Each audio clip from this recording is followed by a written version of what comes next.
This session, we're going to be talking about introduction to wildfire home defense and additional resources you can get or pursue, as well as training and education on how to learn more about this topic and be prepared. Unfortunately, as climate change gets worse, the air gets drier and other issues occur, we're having increased levels of wildfire risk, even in areas where once that wasn't a problem, like here, even in West Michigan, early May, we were under red flag warning risks very early this year. And that doesn't even typically happen in Michigan. So these types of issues are occurring. And the reality is you're thinking about residential green building and sustainable building, we have to also look at resiliency. We've done sessions before in the past on different resiliency tools or climate risk tools you can use to determine where your risks are and what level they are. So you can check those out to see if you're in a risk zone. But either way, there are some things that can be done to all homes and buildings to make improvements. And so that's what we're somewhat saddened, but also excited to be talking about to give you this information here today. So before we get started, as we always like to do a member spotlight, we want to do a big congratulations to Green Home Institute member Dale Halst with Michigan Net Zero for getting his project CEUS 0 2021 design certified here in Grand Rapids, Michigan. The home is also aiming for LEED and Green Star Home certification platinum level. Also, this is a call to action. Dale is looking for carpenters who want to help build this home of the future right here in Grand Rapids, Michigan. So we're getting the word out, and we'll put some more information in the comments about that opportunity. And then stay tuned. We're going to be doing a behind the scenes tour from start to finish of construction of this house. So look for that in the future. And then, as always, before we get started, a huge thanks to our gold level sponsor, Build Equinox, featuring the Serve 2.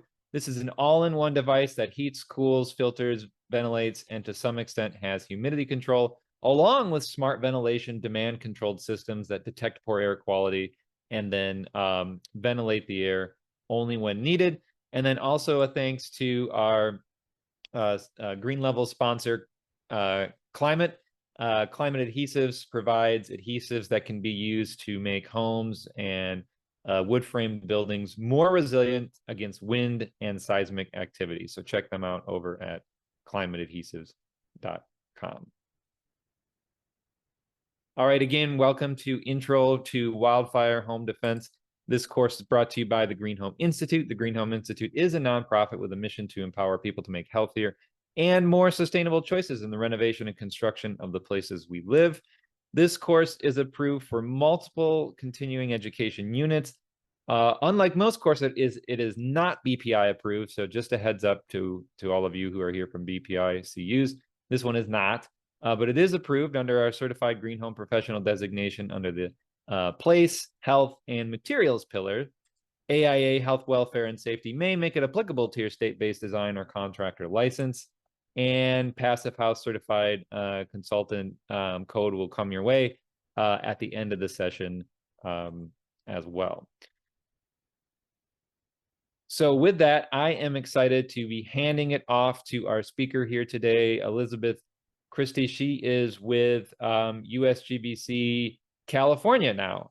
Used to be USGBC LA, but now they are USGBC California. So I am super excited to have you on, Christy, and I appreciate you taking some time to go through this with us.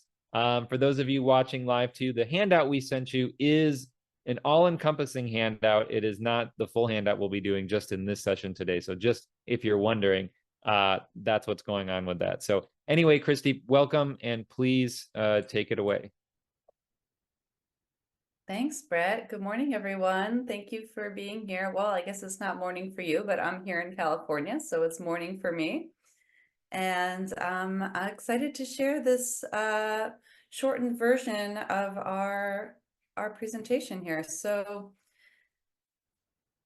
before we dive into the slide deck, this course is offered regularly. So we offer this every quarter, and there's multiple models. So there's a construction professionals model as well as a landscape professionals model. and they're a little bit different. So depending on if you're more interested in the home hardening elements versus the defensible space, and if those are new terms for you, then we're gonna get into that very shortly and it will make sense to everyone. So because it's just me today, I won't be able to answer your questions in the chat, but we will save some time at the end for questions. So please just hold on to all your questions and we're going to try and get through this fairly quickly here. So let's dive in. So hello, I'm Elizabeth, and if you need to reach me for anything, so if you have questions about this course or you would like links to future trainings, you can reach out to me by email, and I will also put my email in the chat at the end here. And as we go along, there will be some QR codes to scan to bring you to different websites. So if you're not familiar with the U.S. Green Building Council California, we are separate from the U.S. Green Building Council National that issues the LEED certificate. We do work hand in hand with them to help forward some of their classes and mission, but our mission is separate and we're more focused on education, connection, and advocacy, and developing leadership within the green building industry.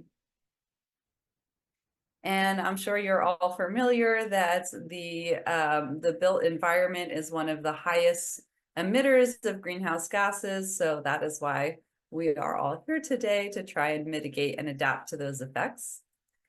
And we are huge advocates for creating new policy. So we know that some of these standards that are happening in California, we hope will sort of have a ripple effect and then become standard practice across the rest of the nation and the rest of the world.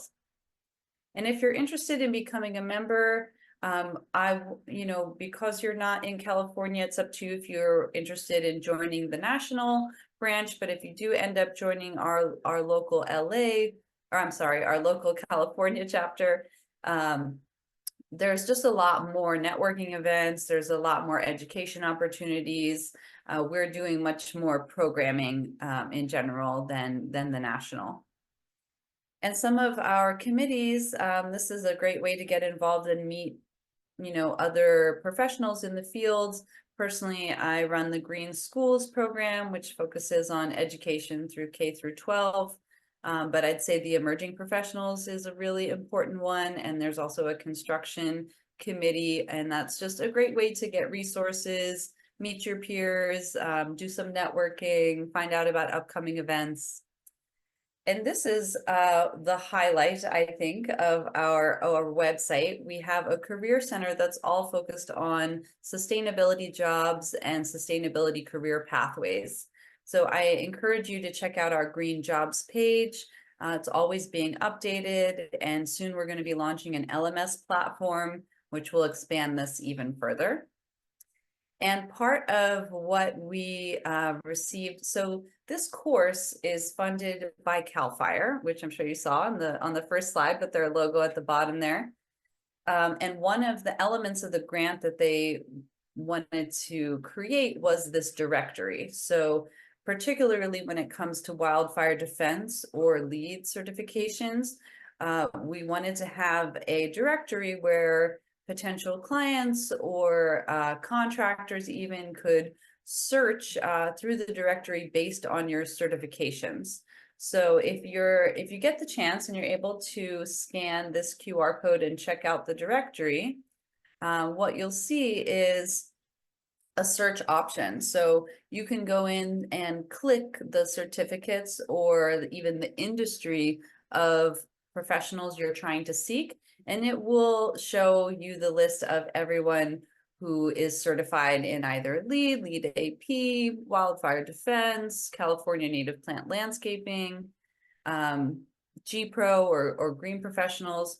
So I would recommend that you all create a profile if you are already in the industry. It's a great way to just get some exposure for your business or for your practice.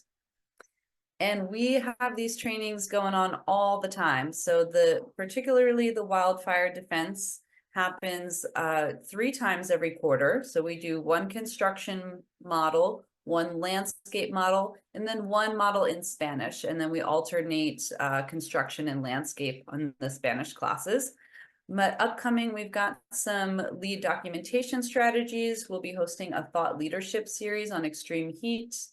And then towards the end of July, we have our lead AP O&M exam prep. So we offer a lot of exam preparation courses for lead, even though we don't actually administer the exam. So just a quick review of how this training was developed. So this started back in 2018, and when we really started to see a lot of fires and damage and death as a result of wildfires, we realized how important it was to start creating toolkits and education around this, especially as Brett mentioned that climate change is ramping this up. So we received the CAL FIRE grant towards the end of 2023. And since then, we've just been expanding this as much as possible. They're going to fund us through 2027. So we have a few years to kind of ramp up this training, which is very exciting.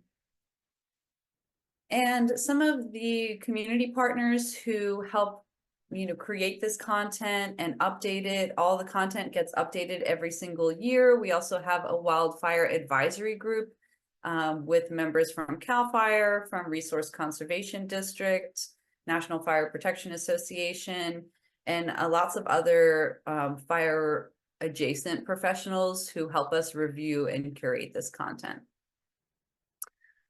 All right, so now we're going to dig into the actual content here. I am going to go through this fairly quickly because the full class that's going to be offered on June 13th is actually 2.5 hours. So the entire slide deck is about 145 slides. It does take about 2.5 hours to go through. And then there is a 50-question exam associated with the training that we administer online through JotForm. So you get 2 weeks to pass the exam. It is open book, so you would receive a copy of the slide deck after the full 2.5 hour course. And then if you pass with an 80% score or higher, we'll issue you a certificate. So with that being said, this is a much shortened version. I really just pulled out what I thought was the key elements to this training, but I'm going to go through it pretty quickly and then hoping that you will all join for the full class on June 13th. So some of our learning objectives that we're going to hit today are understanding the WUI, which is one of my favorite words to say, the wildland-urban interface, which is really where community and wildland are connecting. So if you're living close to a national park, a national forest, or even just large tracts of land that maybe are privately owned and not very well managed, this is very important for you to understand if your home or your community is near this wildland urban interface. And then we're going to talk about the hazard severity zones and then dig in a little bit to defensible space. And finally, we're going to talk about home hardening and how to protect your home from embers and all of that. So let's dig into ignition. So of course, most of these fires are started by people. We know that. It's pretty common. And it's 85% of all wildfires get started by people, unfortunately. So that's something that, if you're in maintenance or you're maybe working for an electric company, I'm sure you all heard about how the fires in Northern California were started with faulty electrical lines. So upkeep and maintenance to your property is probably the #1 thing you can do to prevent wildfire ignition. So we're going to talk a little bit about the behavior of wildfires. So how things get started and what are sort of the main fuel sources. So any sort of combustible material, this is sort of obvious if you have propane tanks on your property or grills or piles of firewood or charcoal, anything combustible. That's a great way to get things started.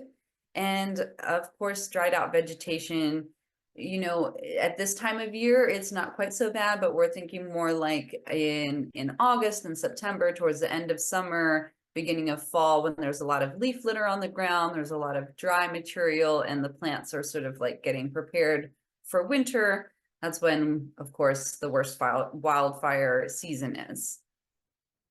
So usually fires start out as a ground fire, which is actually quite low intensity. And sometimes ground fires happen seasonally, and we'll talk a little bit later about the difference between a wildland fire and a wildfire, because there are some areas that do naturally burn seasonally, and it's actually good for the plants and the trees. There's some types of trees that actually won't even open their seed pods until they reach a certain temperature. So fire isn't always necessarily a bad thing. It's just really about how we're managing it and how we're working with it. So once the fire starts to ramp up, it becomes a surface fire. This is when it's starting to get that like mid-level of your forest canopy. So your shrubs, your tall grasses, your low trees. And this is when it starts to get dangerous, because it really ramps up the heat and intensity and could potentially turn into a crown fire. So a crown fire is when you are getting the full length of the tree burning. This is when, if anyone's ever actually seen a wildfire, when you start to see like these 100-foot walls of flame that are extremely high heat and get spread by wind and shoot out a lot of embers. So it's really the crown fires which are the most dangerous and tend to affect our homes and communities the most. So a fire regime is the pattern, frequency, and intensity of the fire. So all of this is affected by your climate conditions. So what are the wind conditions? What was it a very dry summer? All of these affect the scale and the intensity of the fire, and depending on where the fire is started and how well maintained that property is also going to affect how extreme it is. And of course, we know that climate change is making our wildfire season longer, because we're having longer periods of drought versus rain. And I know this is tough to quantify, because we have to understand the difference between our weather and our climate. So your climate is the overall conditions of your area, which can impact your weather or be impacted by weather, but they are different. So your day-to-day weather patterns are not necessarily a reflection of your overall climate, particularly in California. When it rains a little bit here, everyone's like, oh, we're good, the drought's over, it rained, it's, we're back to normal.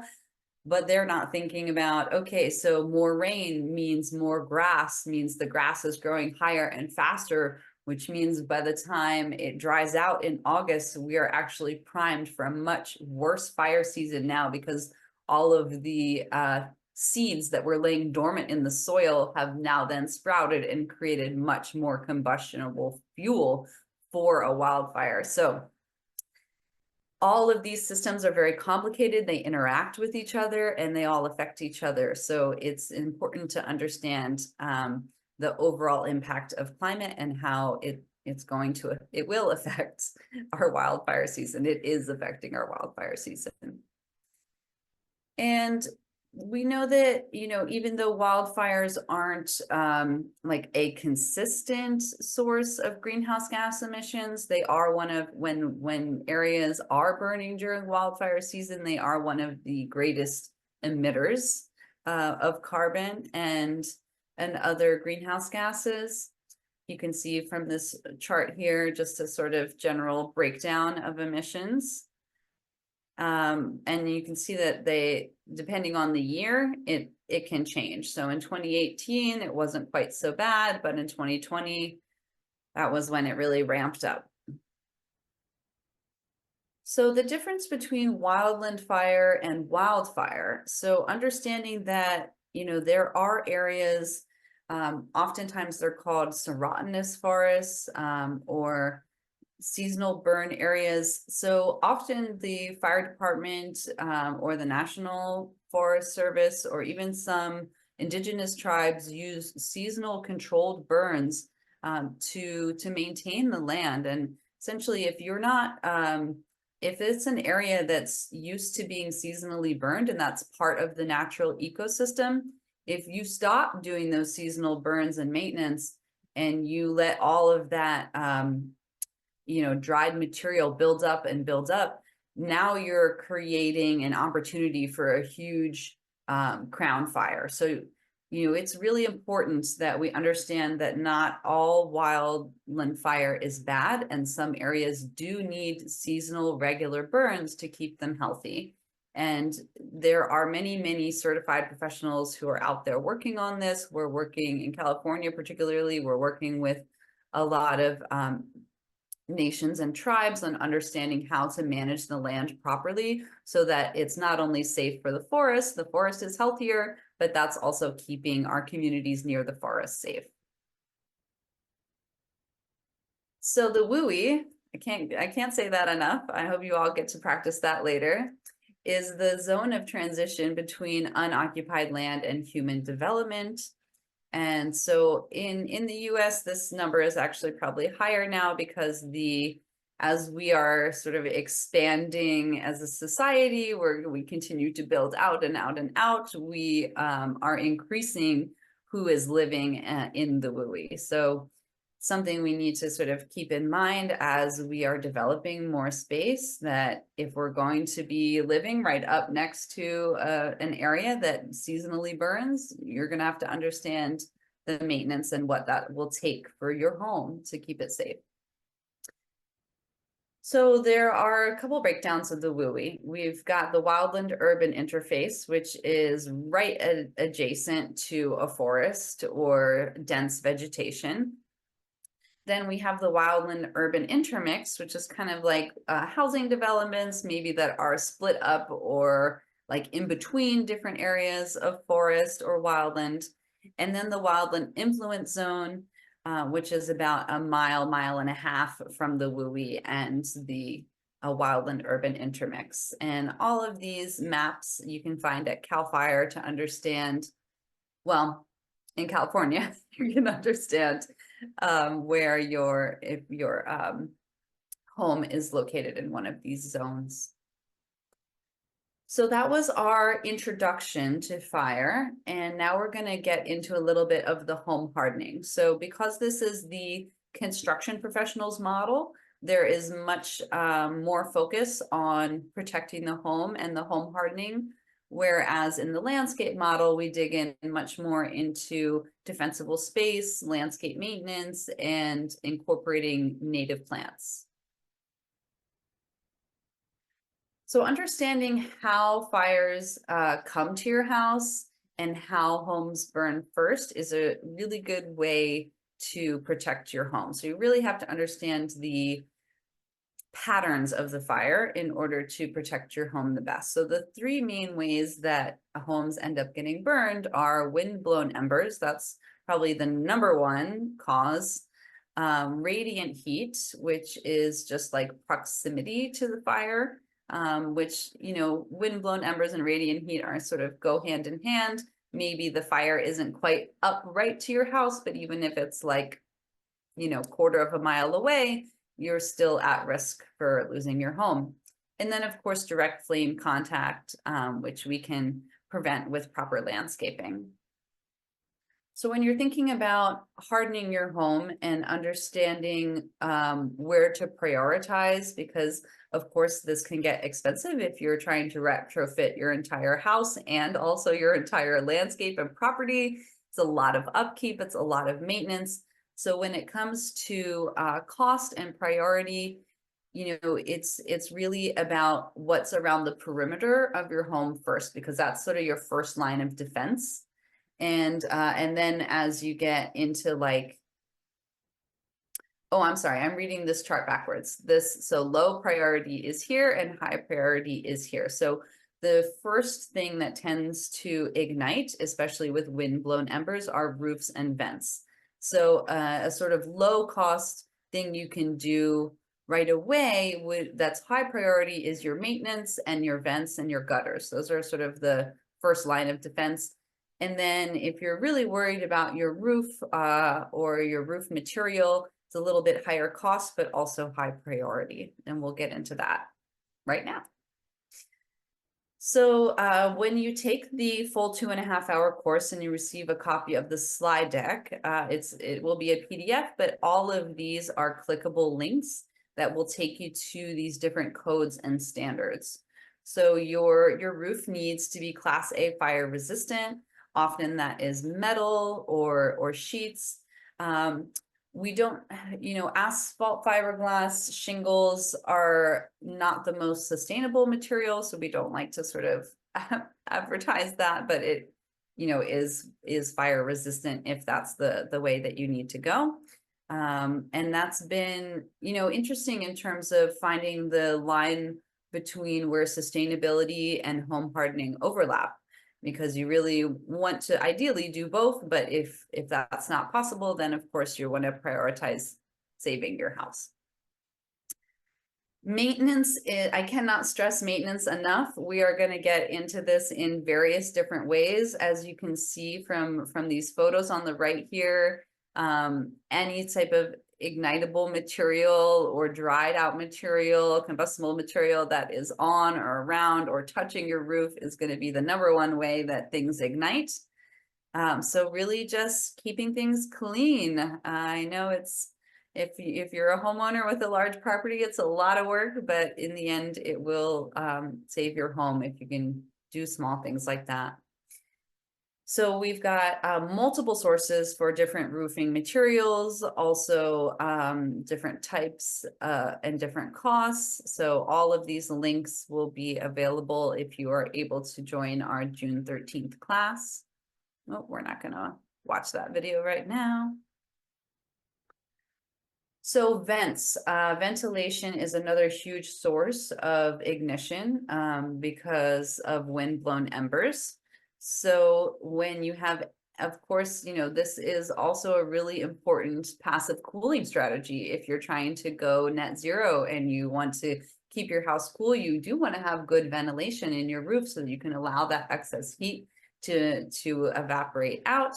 But when you're thinking about wildfire particularly, it's very important the material that your vents are made of, that they're kept clean regularly, and that they're meeting all of the standards. So here's also some links for different vent building code materials. A lot of these links are similar, but you can search depending on the type of material you're interested in.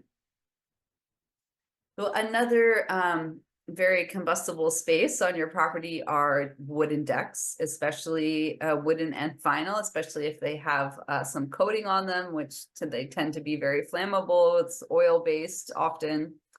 So making sure that you have the right materials, and that you either, if there's a space in between where your deck and the ground, that space is clear, there's not like a bunch of debris underneath. So if something does end up combusting either on the deck or underneath the deck, keeping it cleared out as possible is going to be the best thing you can do. So all of these are different deck standards, and I'd say, you're welcome to click through all of these links if you join the June 13th class, and understanding where to find all these materials. So these are some examples of decks that are not great, particularly this one here at the top that has like a whole tree growing through it. That's probably the worst thing you can do.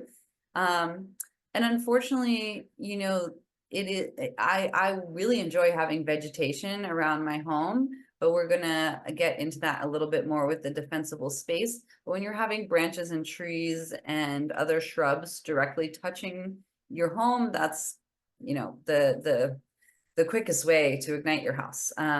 So I want to specify that all of these building retrofits are specifically for homes in the WUI. If you are living in the wildland urban interface, we have a whole separate class for if you are living in a densely populated urban environment, separate from, from this class. So that class is called extreme heat for construction professionals, and those strategies are very, very different. So depending on where you are located, if you're in a city or you're in a very rural area, your strategies are going to be completely different. So gutters, this is the classic, oh, did you clean out the gutter? Especially during the fall or towards the end of the summer, or even towards the end of the winter, getting out all the debris. This is highly combustible material. And there are, of course, standards for gutters as well. Ideally, you want to have them covered with some kind of a mesh screen, and that'll kind of prevent buildup and a lot less maintenance that you'll have to do moving down the road.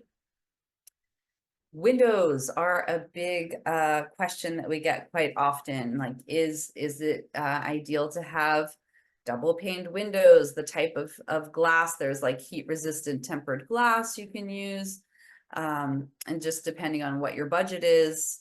But ideally, particularly for windows and skylights, having that double pane. You don't want any type of plastic glazing because that is going to be highly combustible. I'm sure you're mostly aware that anything wood or plastic is very combustible and will burn quite quickly.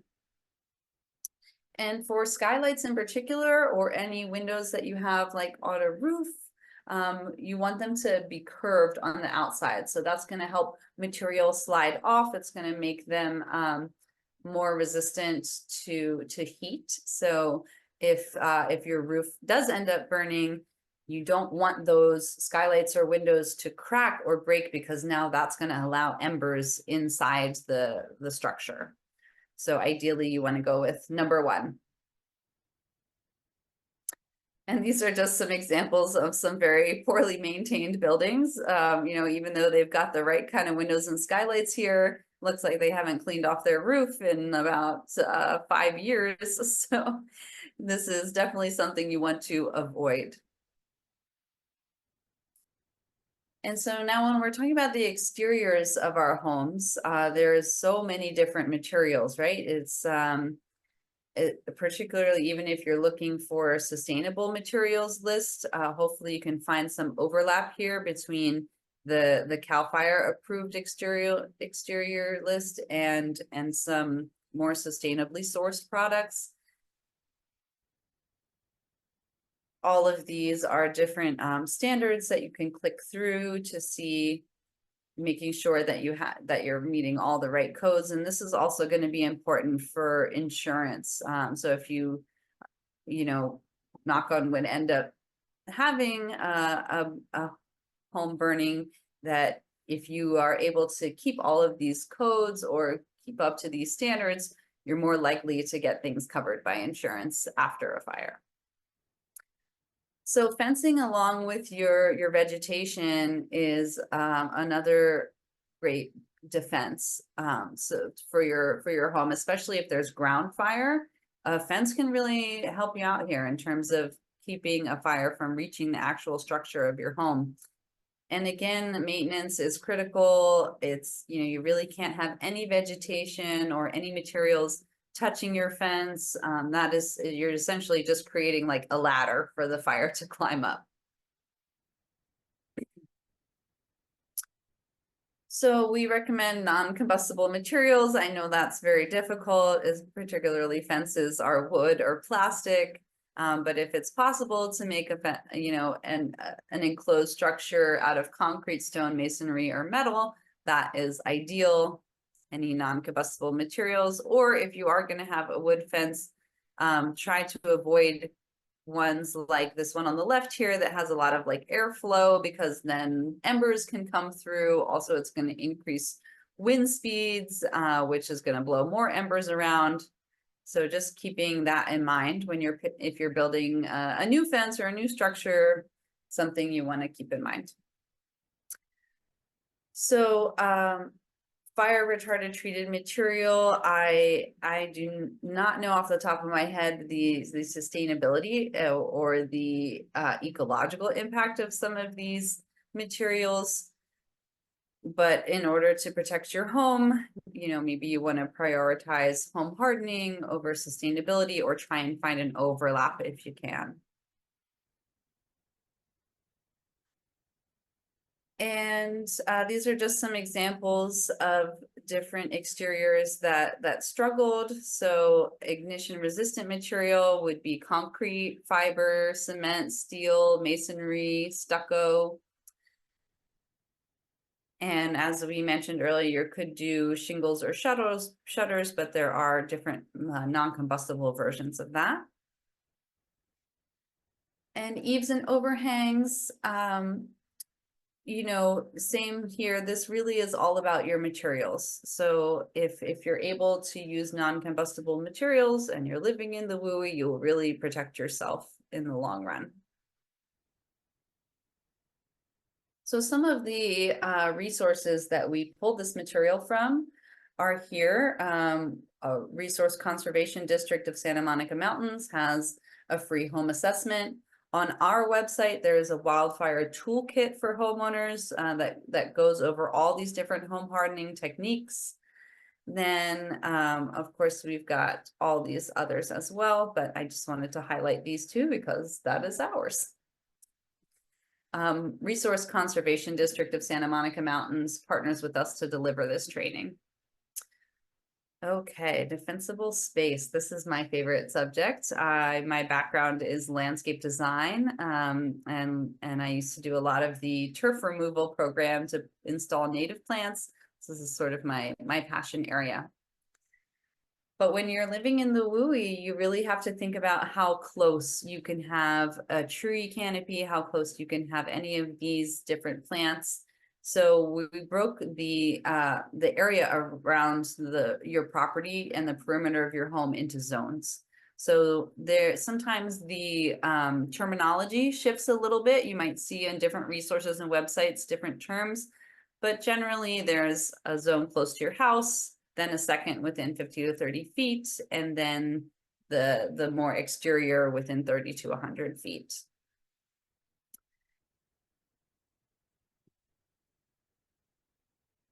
So as we mentioned in the introduction, wildfires are caused by humans. Because we cause these issues, we also have to find the solutions to these issues.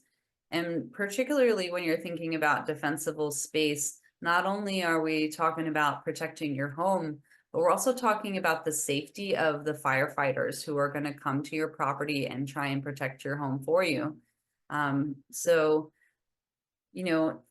It's not guaranteed that your home is going to be rescuable, but if you're able to create this defensible space within 100 feet of your home, you're not only going to give firefighters time to respond, you're going to be keeping them safe and hopefully your home as well.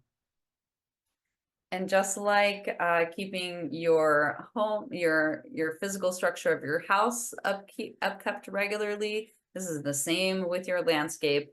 So this is a lot of removing dead material, understanding what the plant needs are in each season, making sure you have arborists coming to your property regularly to check the health and safety of your trees.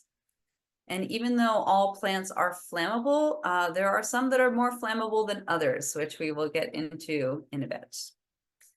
So your ember resistant zone, this is 0 to 5 feet from your house. This is really like the perimeter directly around your house. You really don't want vegetation touching the physical structure of your house. You want to keep that as clear as possible, especially in terms of dry foliage removal. So making sure if there's like leaf litter and things like that, that it's cleaned up regularly. And so this is something that varies differently depending on what zone your home is in. So if you are living in a densely populated urban environment, I do recommend using a lot of mulch and leaf to hold in moisture and to reduce the temperature of your soil. but that's not a great strategy here in the WUI. So if you're living right next to a fire prone area, you really don't want to have that leaf litter and mulch on the ground. Rocks and gravel are a good solution, but please nothing rubber or plastic based. You know, if you've taken out grass and put in like artificial turf, that is highly combustible and flammable material and will go up like a matchstick. So then your zone 1 is between 5 and 30 feet from your house. So this is like your driveway, your backyard, your front yard, your tree canopy around your home. And we'll talk a little bit more about how to maintain the trees in this area. I recommend doing research on native species that are in your community and understanding, you know, because they're going to be more resilient. Not only are they going to bounce back more quickly after a fire, but they're going to be less prone to drought. So if you do have a season where there's very little rain, your native plants and trees will be able to stay alive longer during that time, and they won't dry up, which makes them more combustible. And your zone 2 is the 30 to 100 feet around your home. And these are just some examples of what that pruning looks like. You know, when we're talking about climate change, we really encourage people to plant more trees. But if you're living in the WUI, you actually want to have less trees on your property because, you know, they're essentially just like ladders for fire to climb, as we talked about in the intro section. You want to avoid having any contact with a crown fire. So when you're thinking about your plants in this zone, it's really about reducing the fuel load. So keeping all your trees maintained, keeping your grass short, having a little bit of leaf litter is okay, but you know, you don't want like a foot deep of like fallen material.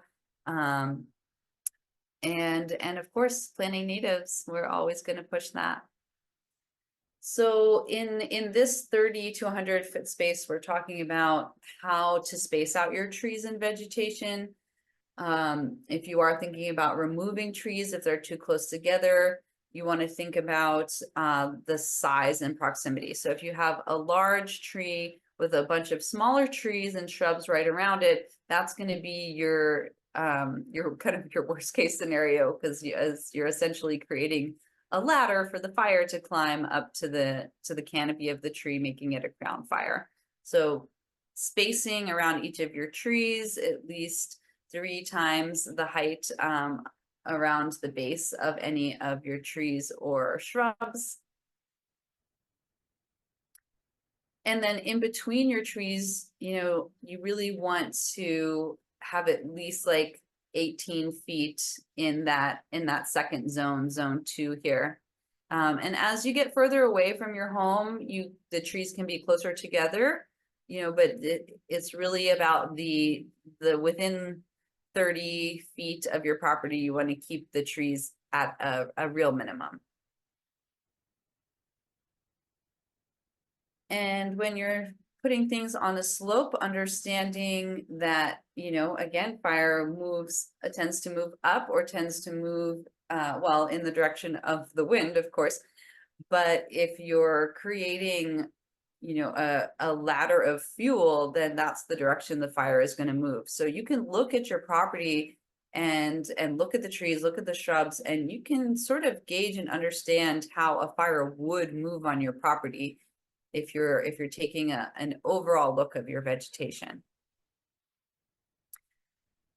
So particularly when it comes to trees near your home, you want to make sure all tree branches are away from the ground, and you want to make sure that the canopy is at least 3 times the height of a tallest shrub, so that if you do have shrubs near or around the base of your trees, that they're not touching any of like low hanging branches, so that you can prevent that ladder effect.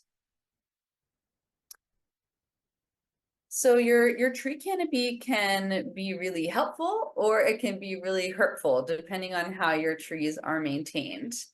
So trees can help keep the temperature down. They, of course, they shade, they provide ground cover, also cleaner air, all of the things we love trees for. But they can also hurt you. So it's really just about maintaining your trees as healthy as possible. So, you know, be cautious when you're picking an arborist. Really do some research and find someone who really understands tree health and has been doing it a long time. You know, I see a lot of guys who come in and, or also women, I see a lot of people who come in and do tree trimming, and often they just sort of like shave it into a ball, and there's no real like thought to the health of the tree. They're just trying to like clear it from power lines or something like that. That's not ideal. You really want to, the healthier your tree is, the more fire resistant it's going to be, because it's going to keep all that moisture right underneath the bark. It's in its, you know, the dermis of the tree. The healthier and more moisture content your trees and plants have on your property, the more fire resistant they're going to be. And this is just some resources from the CAL FIRE website. So you can do a defensible space assessment, and that'll kind of give you an idea of how ready your home is for fire. I'm trying to keep an eye on the time here. We're 9:46. I do have a few more slides here. We're just going to go a couple more minutes. Native plants retain more moisture. I cannot stress that enough. These are some of the California natives I like to encourage people to use, but please do some research about what's native to your community.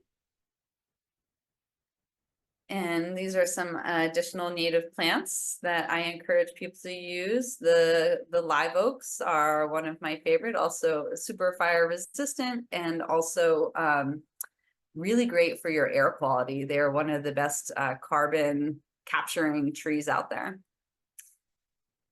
So this last section is really just about the features directly around your house. So it's like your trash cans, your grill, your lawn chairs, umbrellas, if you have a pool, things like that, and making sure that everything is kind of put away. You don't have just like random plastic things on your lawn. That's a really good way to start a little mini fire. And you have to also understand as we were talking about climate and weather earlier, so understanding the wind patterns. So here in California, or in Southern California particularly, we know that the wind patterns tend to move towards north and towards the coast.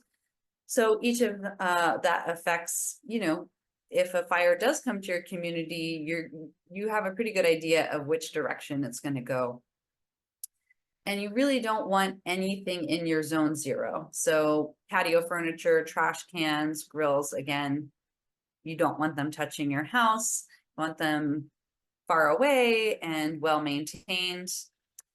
And oftentimes we hear folks saying, you know, they're putting sprinkler systems on their roof, they're putting sprinkler systems throughout. You know, this is not a super effective strategy, but it can supplement. You know, I would say this isn't your first line of defense. This is like, you know, just keep your plants healthy. That's going to be your first line of defense. And, you know, wetting your roof might help prevent like flying embers. But it's not, if there is a real crown fire, having a wet roof or wet walls is not gonna stop it. And understanding your emergency strategies. So that's like talking to your neighbors, making sure you have a community plan.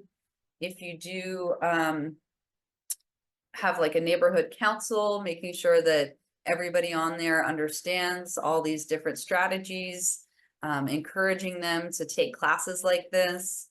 And a post-fire, understanding how to prevent further damage. So often post-fire, we see mudslides and landslides due to loss of vegetation, because it's all your trees and plants that are holding those hillsides together. So, you know, understanding how you can replant fire burned areas, that'll sort of help prevent any mudslides or erosion. And of course, that chart that I showed you way in the beginning about cost versus priority. So thinking about that in terms of your building retrofits. And I can't stress this enough, community is huge here. So if you do have a fire in your community, you know, you need to make sure you're checking on your neighbors, especially if you have elderly neighbors, making sure that they have a plan, or also an evacuation plan for animals, especially if you have horses or cows on your property.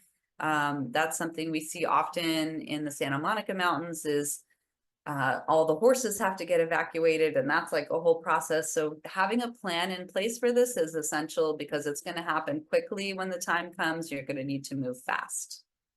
So understand what your local resources are. Of course, you know, these are all California based, but do some research on your community and what resources you have available to you. And I think that is the end here. Yeah, okay, wow. I can't believe we went through that in 15 minutes. So I'm going to stop my share now and we can address some of the questions that are in the chat here. Yeah, thank you so much, Elizabeth. And let's get into some of those questions. And before we get to them, just a real quick reminder that yes, this session is being recorded. And yes, you can watch it later, share it with friends or colleagues. You can head over to our YouTube channel in the next couple of days to access it, or you can go there now, hit subscribe. You'll get an instant update when it is available. For those of you watching this session in the future, not right now, but on demand, take your quiz with an 80% passing rate and you'll receive your continuing ed certificate.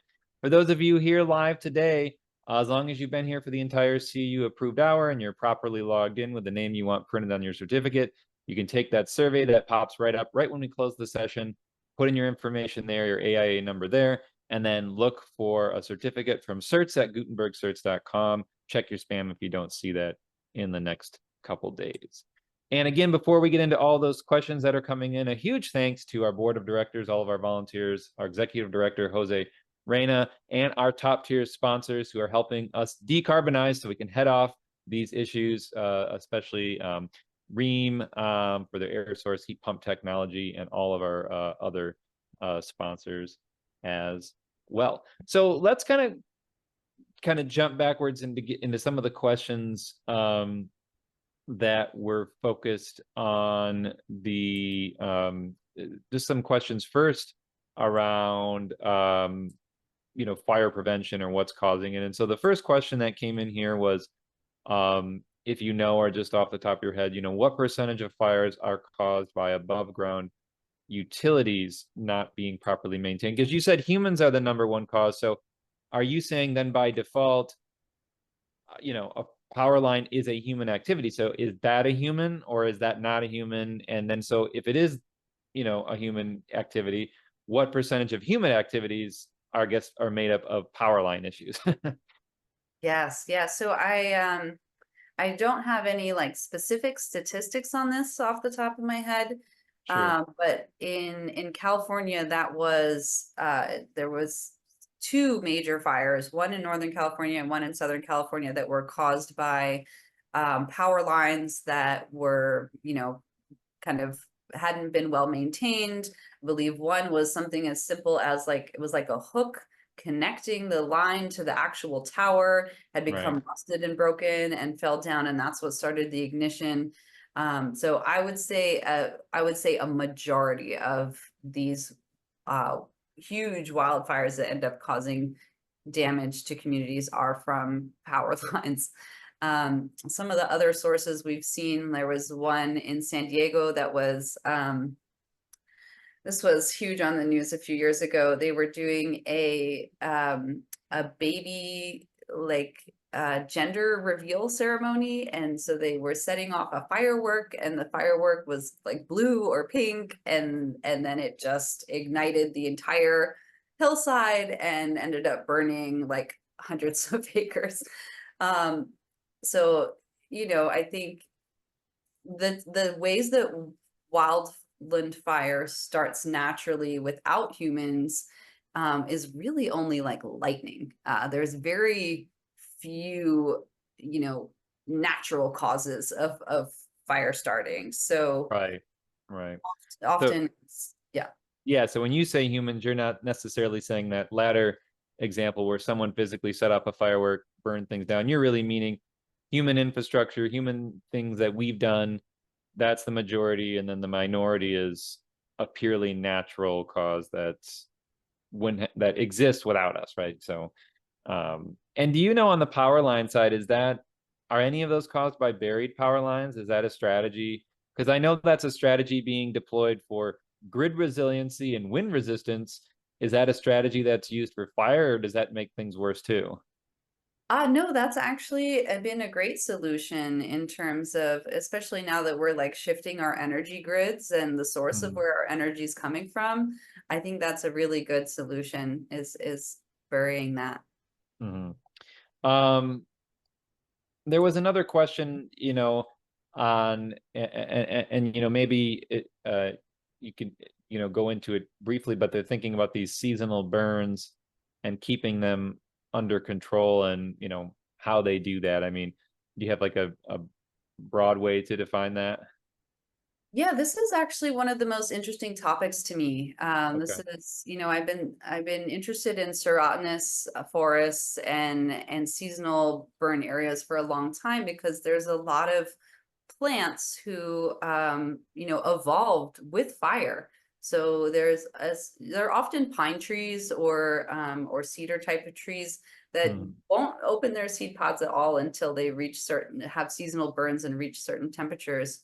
So Mm-hmm. I know in Northern California, there is a large section of national forest that um, was being maintained by the National Forest Service, and they actually gave it back to the tribal community to maintain for fire resilience. So what that looks like really is they go through the forest and they either do small burns, like they do small controlled burns, or they do maintenance to reduce the fuel load. So it's really just regular upkeep and understanding how the ecology of the forest works, and then you can maintain it and keep it healthy.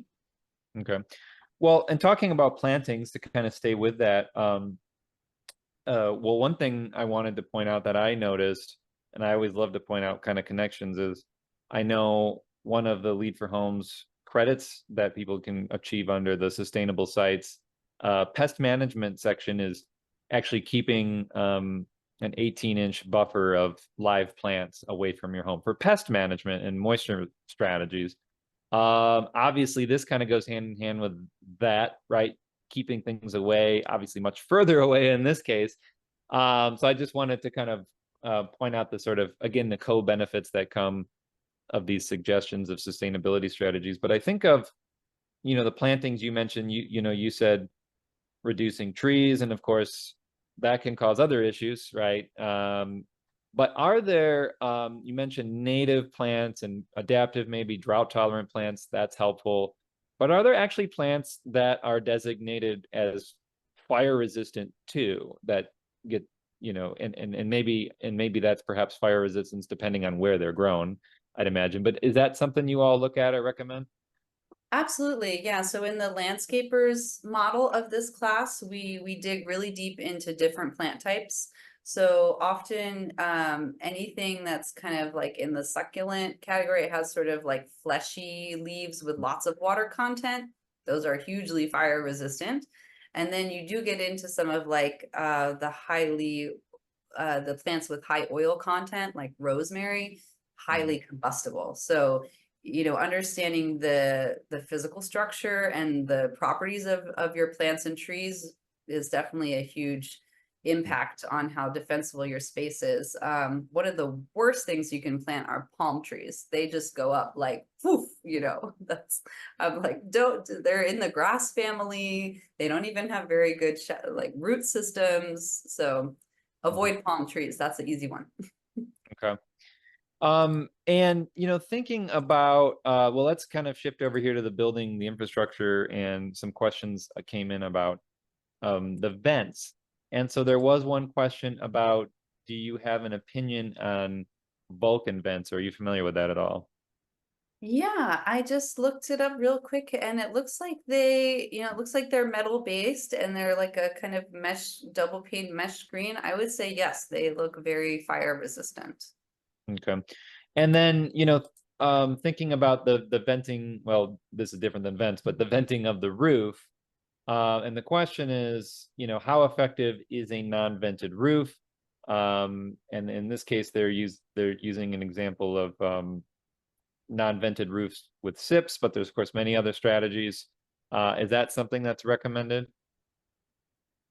Yeah, I mean, I think, then you're starting to get into understanding the energy efficiency of your house. So you kind of have to weigh like Mm. what's more important to you in terms of the long-term cost, if Mm. having a non-vented roof is going to ultimately increase your energy usage, maybe it's not the right move, but um I would say I would need to follow up with that question and get some more opinions, but I took some screenshots of your questions. I'm going to bring them to the advisory group and see what everybody has to say. Yeah, okay, great. And then I'm thinking about some of the discussion. I think if I understood right, you were saying more concrete type homes are perhaps more resistant. And so are you seeing more homes, especially like insulated concrete forms, get built in these areas or get built in areas that had burnt down as part of rebuilds? Are you seeing more things like that? Definitely, yeah. And clean concrete has been a big topic for us these past couple months, Yeah, because I know that the carbon footprint of concrete is quite high. right. Trying to figure out what is where that overlap is, like how sustainably sourced do you want your materials versus how wildfire defensible do you want your materials, but hopefully you can find something that's kind of in the middle. Yeah, well, it does seem like there's that trade-off, right? And we know we see ICF homes get built for also wind resistance, right? And tornado resistance and hurricane resistance, and of course, but then that embodied carbon, that trade-off, right? So, yeah, absolutely. Um, and so obviously that, other options someone mentioned here, mass timber. Do you know for projects that are trying to reduce their embodied carbon and maybe use a more timber-based approach, does some of these have fire ratings that make them safer? That's a really good question. I'm actually not sure, but I will follow up with that one because I would like to know that as well, and I think we should include that in the content of this class. Sure. Yeah. Um, and uh, another question, well, and so on that note, I was thinking of the roofing. You had mentioned asphalt shingles, and I don't know if ash, if if there are certain types of asphalt shingles that get fire ratings versus ones that don't. I know, for example, here in the Midwest, when we request asphalt shingles that have higher reflectivity to reduce our cooling load and heat island effect, we're told you can only buy those if you're in California or out west, and they won't ship them here, which is very sad because it's getting hotter and hotter here, and we need those. But is that the same kind of deal? Like, you have maybe special fire rated asphalt shingles you all get? Is that pretty normal, or is that something special you have to get? Yeah, wow, that's a real shame. I didn't know that they won't sell those outside of California. That's something we need to work on with this advocacy and policy is making these materials widely available. Um, but I'm just checking back here on our slide. So I believe it was recommended asphalt fiberglass, Well, but and that was the thing, is if I didn't know if that was a special type of asphalt shingle that typically has a fire rating I versus a think so. traditional asphalt shingle that, as far as I've heard, you want to avoid asphalt shingles for fire zones. So maybe that's a special kind. I think so, yeah. And in general, we try not to recommend asphalt shingles at all because of their, Right. you have to replace them regularly. They're not great in terms of Yeah. waste. Um, but yes, the fiberglass asphalt fiberglass composition shingles are a specific type that are fire rated. Okay, interesting. What about solar on the roof? Obviously, you want to encourage solar. Does solar lend to more risk, less risk, neutral? That's a great question. I'd say it depends on the material that your panels are made of and how well they're maintained. And thinking about, like where they're facing, they're probably facing east west, and then thinking about how is your house positioned? Are they actually on the roof? Maybe your solar panels are offset or like over a different type of Yeah. structure, or maybe not on the roof at all. Mhm. But I would say it's the materials. If you can avoid plastics, Mm. that's ideal. Anything. Oh, the thin film ones. Yeah. Okay. Mm, mm. So and one thing I picked up on was the double pane, the suggestion of double pane windows. Now, for folks who have existing homes and they have single pane, you can do secondary windows for energy efficiency, right? There's the interior ones that pop in, or the exterior storm windows that everyone's familiar with. Does doing that then add the intent of the same benefit of having a double pane for fire resistance, or not? Or are you familiar with that? Yeah, I do believe that that has a similar effect. So Okay. it's the idea is that, if it's getting really, really hot on the outside and you lose one of your exterior windows, then that the interior one is going to prevent embers from coming in. So that's really your goal, is to keep any embers or flames from getting inside the house. Right. Okay. And so, and then gonna come back to the wall conversation with, we're talking about maybe homes heading more towards concrete. Someone was mentioning, these natural wall systems with plastered lime plaster, mentioning that they believe these to be more fire resistant. Even plastered straw bales have fared well. Have you do you all discuss sort of taking the natural wall approach with fire resistance and earthen walls, CB, rammed earth, anything like that ring a bell to you? Yeah, we do. Well, we talk a lot about insulation in our extreme heat class. Okay. So, I know that there's different sort of what we've been pushing lately is the materials that are made from plant sourcing. So the plant fiber materials, I've seen hempcrete used often, or recommended as insulation lately, but um in general, I'd say your most combustible materials are going to be anything that's plastic based, and so you want to, the most exterior part of your wall that's actually like facing where the embers might hit. That's where you want to try and keep as fire resistant as possible. So, maybe that even, I don't know if this exists yet. I have to do some more research, but maybe there's even exterior paints that you could put over that would be fire resistant. I know there's like solar reflective paints. I wonder if there's Right. also fire resistant paints. I'll have to look into that a bit more, but Yeah. Um, well, great. We are a little bit over our time, so I appreciate everyone for sticking around and having a further discussion here. Elizabeth, can you just remind everybody again where they can go to learn more, contact you, learn more about um, the uh, the course as well, if they want to take that? absolutely. I'm going to drop into the link here, our training page. So this is, if you're interested in signing up for the Wildfire Defense for Construction Professionals, the full 2.5 hour version on June 13th, you can sign up here. All these classes are free. They're all covered by the CAL FIRE grant. Oh, So our goal is really to get people certified and get you into the directory so that future homeowners or clients or contractors can find you. okay. And just people who watch this, it might be long past the 13th. Just a reminder that there are ongoing courses. Are these recorded? How long will the live courses be available? Will there be recorded courses available? So the live courses are available 3 times every quarter. Okay. I do believe there are some recorded versions up on our YouTube site. Okay. But if you want to actually get certified, I recommend actually taking the live training. That's probably the best way to do so. Sure, sure. Okay. Well, just thought I'd ask. So, Oh yeah, well, let me clarify to someone in the chat here that all the trainings are virtual. So you don't have to right. come to California to get certified. All right. Well, it'd be a great excuse to get out there.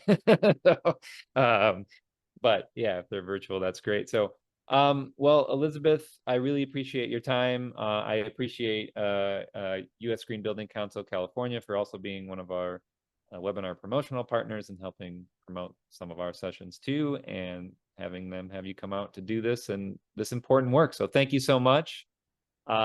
Take care everyone else for joining us. We will catch you on our session next week. So goodbye. Thanks, everyone. Be sure to check out all of our courses available online that you can watch anytime and anywhere to pick up your CEUs. Before you go, make sure to subscribe to us on YouTube to get weekly updates and stay up to date on green building science courses, webinars, and home tours. Thanks again.